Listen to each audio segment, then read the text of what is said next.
नमस्कार, दृष्टि आईएएस के टू द पॉइंट प्रोग्राम में आपका स्वागत है। आज हम बात करेंगे GPAI यानी global partnership on artificial intelligence के बारे में। आइए जानते हैं इसका परिचय। GPAI का पूरा नाम global partnership on artificial intelligence है। यह आर्टिफिशियल इंटेलिजेंस पर आधारित मानवाधिकारों, समावेशन, विविधता, नवाचार और आर्थिक विकास में सहायक एक अंतर्राष्ट्रीय पहल है। इसका उद्देश्य आर्टिफिशियल इंटेलिजेंस आधारित वैश्विक सहयोग को बढ़ावा देना है।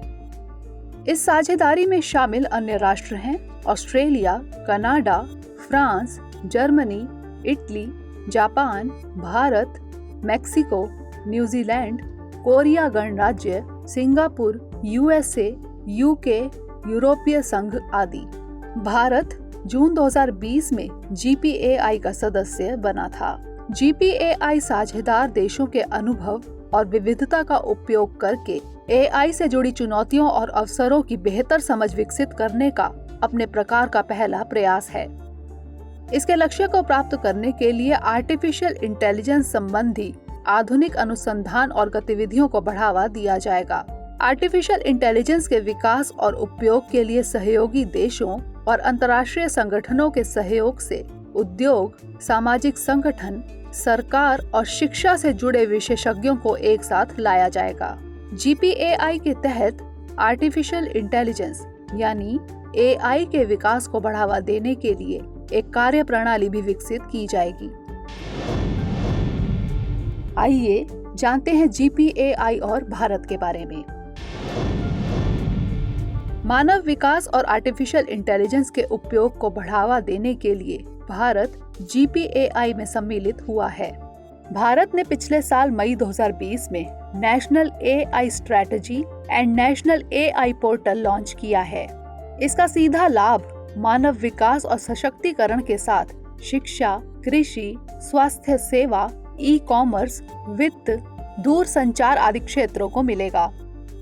भारत संस्थापक सदस्य के तौर पर GPAI में शामिल होने से आर्टिफिशियल इंटेलिजेंस के वैश्विक विकास में सक्रिय रूप से भाग ले सकेगा। समावेशी विकास के लिए डिजिटल प्रौद्योगिकी के उपयोग के अपने अनुभव का लाभ उठा सकेगा। आइए जानते हैं इससे जुड़े अन्य तथ्य।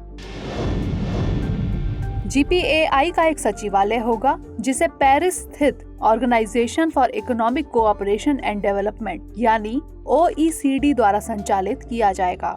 साथ ही मॉन्ट्रियल और पेरिस में इसके विशेषज्ञता केंद्र भी होंगे। अब बारी है आज के प्रश्न की। Global partnership on artificial intelligence के संदर्भ में निम्नलिखित कथनों पर विचार कीजिए। पहला, इसका उद्देश्य आर्टिफिशियल इंटेलिजेंस आधारित वैश्विक सहयोग को बढ़ावा देना है। दूसरा, इसके सचिवालय को पेरिस स्थित organisation for economic cooperation and development द्वारा संचालित किया जाएगा। उपर्युक्त में से कौन सा या से कथन सत्य है या फिर है? A केवल एक, B केवल दो, C एक और दो दोनों, या फिर D इनमें से कोई नहीं। इसका उत्तर हमें कमेंट सेक्शन में जरूर भेजिएगा। अगले सेशन में किसी नए टॉपिक के साथ मिलेंगे। तब तक के लिए धन्यवाद।